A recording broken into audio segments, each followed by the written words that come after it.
So while the COVID-19 pandemic is still all around us, the Omicron variant has caught everyone's attention and the Omicron cases are increasing in India. Let's take a look one by one. Maharashtra is on the top with 32 cases at this point. Even national capital Delhi is witnessing a rise of 22 cases. These are, remember, only the Omicron variant that are confirmed. Rajasthan is at 17 cases. And let's take a look at Karnataka as well, from where the first case had emerged of the Omicron variant, that about 8 cases, and in Telangana 8 as well. In total, India for now has touched about 100 cases specifically. Gujarat is at 5.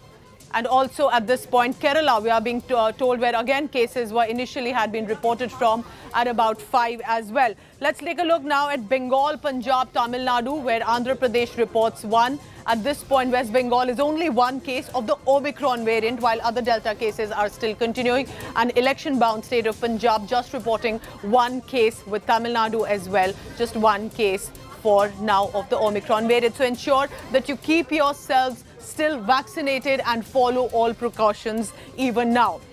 But if there is one warning that you should not miss, and that is of the Health Ministry's regular update today.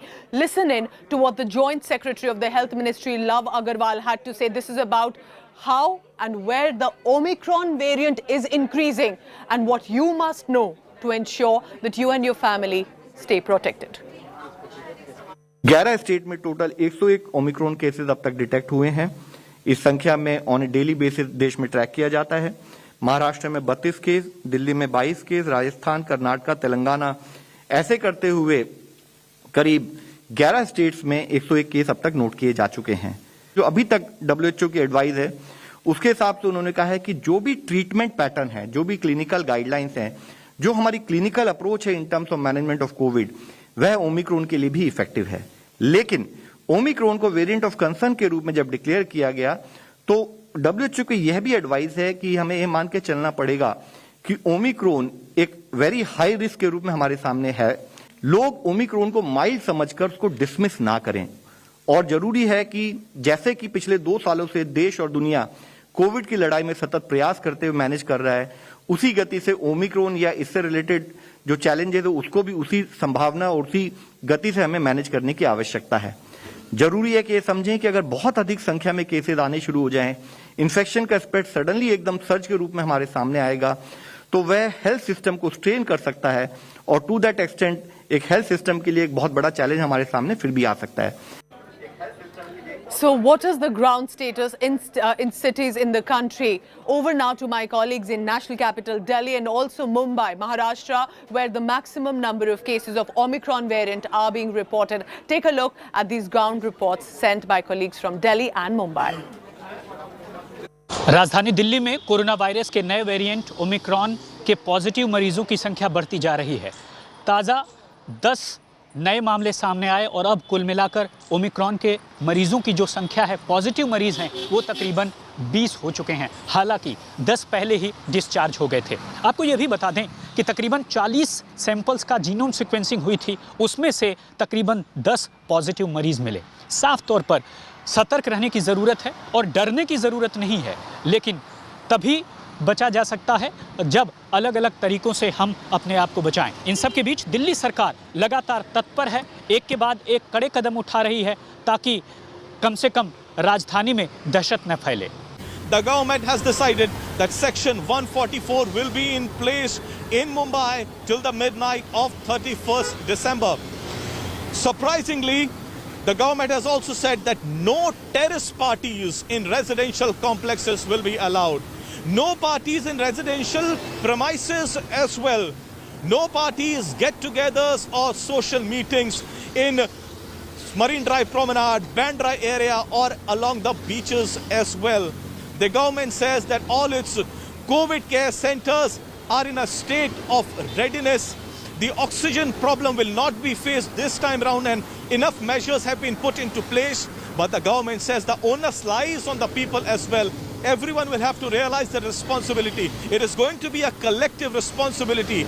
Everyone will have to abide by COVID appropriate behavior, and especially if during the Christmas celebrations, during the New Year's Eve, if rules are broken, then strict action will be taken by the Mumbai police, the BMC and the disaster management force. With camera person Samir Shanbag, this is Pankaj Upadhyay in Mumbai, reporting for India Today.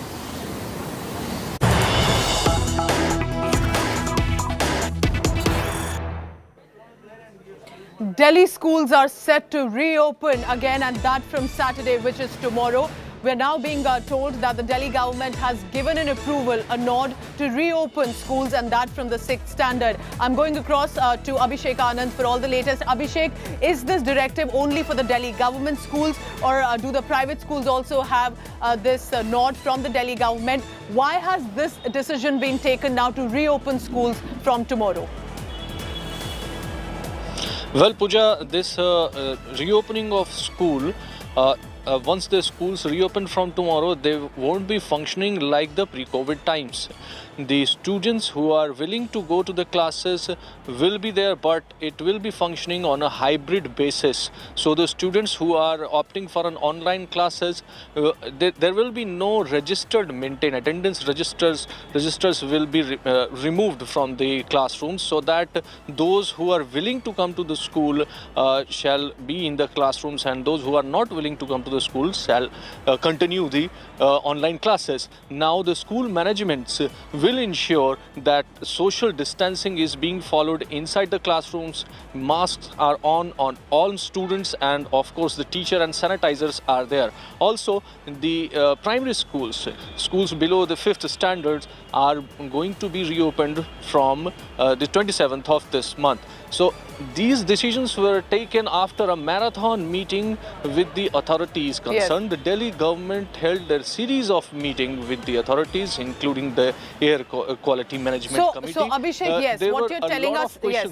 yes, important, and that is my second question, because the classes that will be opening in a hybrid fashion, and that decision rests with the parents from 6th standard to above. Now, this is primarily about pollution, but of course we know that children have not been vaccinated amid the COVID times, and do you think that is why it's going to be a more difficult decision for the parents to decide to send their children, and that specifically above 6th standard? Well, Pooja, during these meetings, there are some officials from both the Delhi government and the Air Quality Management who raised a very legitimate question that the students who are sitting in their homes are already at risk, as their parents are going out in the crowded places. They are taking metro or other modes of public transport, and they are exposed to the pandemic. But by ensuring proper COVID protocol, we can continue the schools, as the studies of the students, especially in the higher classes, were badly affected during last 1 year, and there were complaints that many good students actually performed very poor due to the online classes. And so Abhishek, what I can understand from what you're telling us, these marathon meetings have reached a decision of hybrid learning, and it is only above 6th standard that Delhi schools will reopen, and final decision rests with the parents as well. Thank you so much, Abhishek Anand, for the latest. Delhi schools reopening, and remember, this has been a year of open and shut for children, and that with a disrupted education for most of them. Now, from the national capital Delhi, let's move on to the southern state of Kerala, because that is where the situation is grim with regard to the COVID pandemic. The death tally has been highest from the state of Kerala. At this point, while the total deaths in India stand at about 391, in Kerala, 320 out of 391, 320 deaths are from Kerala. Maharashtra has been a distant second with about 19 deaths due to COVID-19 and comorbidities. Kerala has accounted for about 46% of India's daily caseload, registering 3,404 infections out of all of India caseload of 7,447. ऐसी 2 state हैं देश में जहां पर 10,000 से अधिक active cases हैं, जिससे यह पता लगता है कि वहां पर संक्रमण कुछ अधिक संख्या में फैला हुआ है। 3 स्टेट ऐसी है जहां पर 5,000 से 10,000 के करीब एक्टिव केसेस है, और 31 स्टेट ऐसी हैं जहां पर कि 5,000 से भी कम संख्या में एक्टिव केसेस अभी नोट किए जा रहे हैं, जिसमें मुख्यतः 40% एक्टिव केसेस देश के अभी केरला स्टेट में हैं, 12% के करीब केसेस महाराष्ट्र में हैं, और वेस्ट बंगाल, तमिलनाडु और कर्नाटका, यह 3 स्टेट ऐसी हैं जहां पर कि 5,000 से अधिक एक्टिव केसेस अभी नोट किए जा रहे हैं। As new variants are now emerging, there's also studies are underway and a battle is on to find better and stronger drugs to battle COVID-19. At this point, my colleague Milan Sharma has filed this report about what sort of these new drugs are being explored and possibly looking for a cure against COVID-19. Take a look at this special report. COVID-19 is showing no signs of disappearing in the near future. Every time one variant plateaus, another emerges. In a world now reconciled to the coronavirus, the search for drugs to battle the newer form of the virus continues. Pharma firms are now finding ways to combat the super mutant variant. Among the top two candidates are Molnupiravir from Merck and Paxlovid from Pfizer. Merck claimed in November that relative risk reduction for people who took the Molnupiravir was 30% only, compared to its earlier findings of 50%. Pfizer has recently announced that its experimental COVID-19 pill seems effective against Omicron and claims to reduce combined hospitalization and death by about 89% in high-risk adults. The pills need to be taken shortly after initial COVID-19 symptom. It typically needs to be taken during the onset of the virus for 5 days. The US FDA's panel narrowly recommended Merck's drug for emergency use, with the caveat that it will be revoked if a better drug comes through. Despite Molnupiravir's low efficacy, the UK has approved it. In the United States of America, meanwhile, an independent medical panel reviewed data and recommended that Pfizer continue the study to get full results before proceeding further with regulators. India's drug regulator has deferred the approval of Molnupiravir as clinical trial data from companies remains inconclusive on the efficacy of the drug. 6 companies are involved in the making and marketing of the Merck's drug in India. At this moment, we have found that they have to be given at a very, very, very early stage, even before the diagnosis is coming, and there is not the scientific data is still not supporting in such a big way that it will be useful at the moment.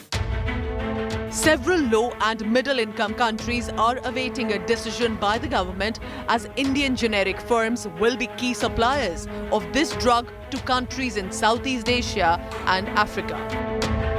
Amidst the fact that companies are working on an oral pill to cure COVID-19, the fact remains that the drug should also be safe. And how safe it will be shown by emerging evidence. But how will it be possible to market and give the drug in a country like India is also a big question, so that it's accessible to all. The government at this point is monitoring data on oral pills for COVID-19, which could be game changers if approved. With Hitesh in New Delhi, Milan Sharma for India Today.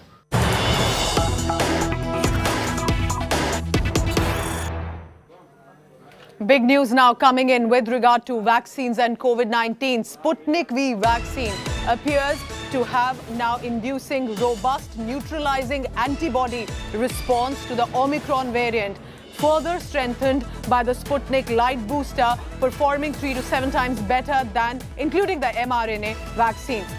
Sputnik Light's efficacy versus Omicron expected is about 80% after 2 to 3 months. This is coming in from the Russian Direct Investment Fund that the Sputnik V is inducing robust neutralizing antibody response to the Omicron, the super mutant variant that has come forth, further strengthened by the Sputnik Light booster. Remember, a booster jab is being mentioned here by the Russian Direct Investment Fund. A booster demand has come from a lot of countries already.